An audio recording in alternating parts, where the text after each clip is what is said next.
Well, there's a big announcement today from Anthropic, and that is the infamous Claude Mythos is finally available for public release. And it's packaged up slightly differently than expected. It's actually called Claude Fable 5, but it's essentially the same thing as Claude Mythos. And I'm sure you all know the backstory. Mythos is Claude's most powerful model. They've been keeping it pretty tight-lipped for several weeks and months now. And so far, it's only been locked behind something called Project Glasswing, where you have a small handful of companies, maybe a dozen, who had access to it for very specific use cases. This involved like cybersecurity, autonomous coding, critical infrastructure defense, things like that.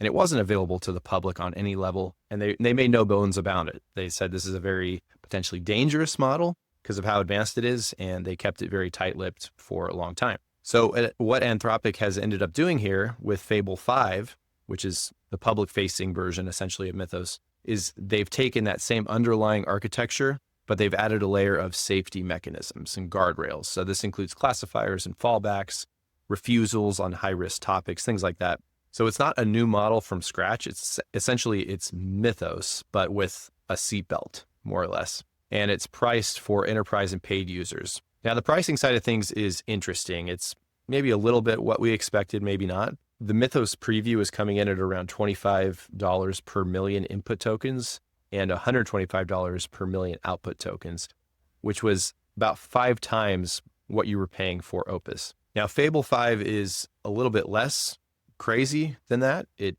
lands at $10 in, $50 out. So it's about double the cost of Opus, not 5 times. So it's a little bit better from that respect, but still much more costly, right? Especially if you're doing extensive coding projects or things that involve particularly deep research, deep analysis, and multiple large-scale outputs. Like if you're putting together a very extensive report with a lot of deep research, of course, it's going to cost you a pretty penny. Then there's the context window. So the context window, as you can see, is 1 million tokens in code and agent modes. And for you builders who are running things like Cloud Code, the docs confirm that Fable 5 plus Opus 4.8 both get full 1 million token context with automatic summarization to keep long-running sessions going. So think about what that actually means for a coding agent. It can hold an entire large code base in working memory, not just the files you've manually pinned. You're not fighting context loss the same way anymore. And that's a real workflow change for anyone doing serious refactoring or multi-repo work. It's pretty impressive. So now let's look at the benchmarks. So it appears that Fable 5 does outperform Opus 4.8 by more than 10% or so on engineering and knowledge work benchmarks.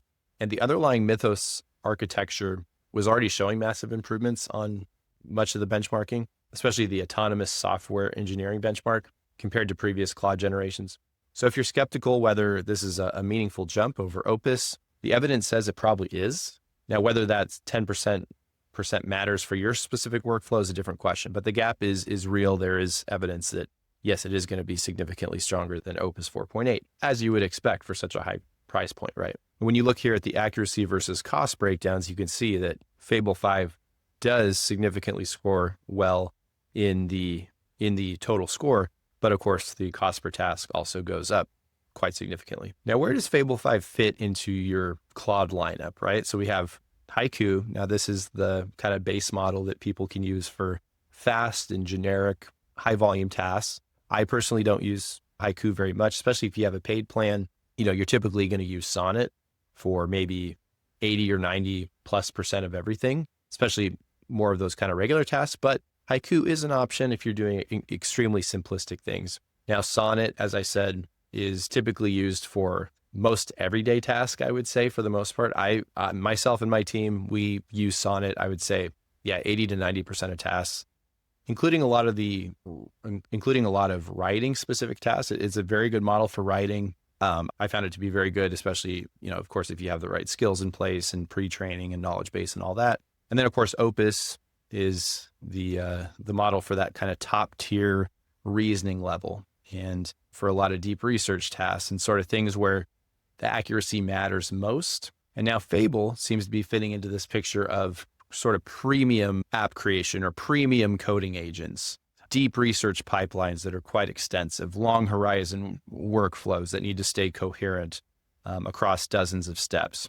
So I don't envision this being a replacement for Opus necessarily. I think it's pretty cost prohibitive for a lot of smaller companies and even a lot of enterprise companies in some, in some standpoint. But when it comes to really getting into that analysis and deep research and accuracy standpoint, this is going to be a nice model to lean on, I think, especially when it comes to things like fact checking, right? I mean, AI fact checking has been something that has needed improvement for a while, and making sure that information getting pulled into AI content creation, things like that, is 100% accurate.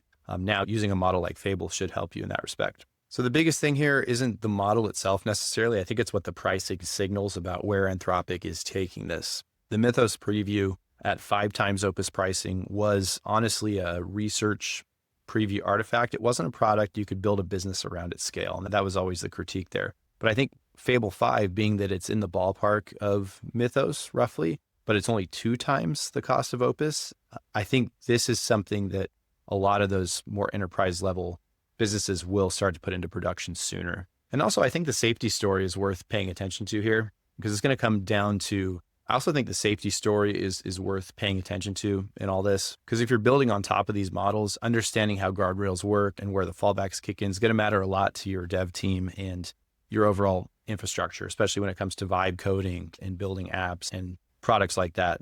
Having those extra guardrails, I think, will come in handy. So if you found this kind of content useful, hit the like button, subscribe, and we'll see you in the next video. These updates are coming fast and heavy here from Claude and other AI companies, so stay tuned. We're trying to keep up with it as best we can, as are you, and we'll see you in the next one.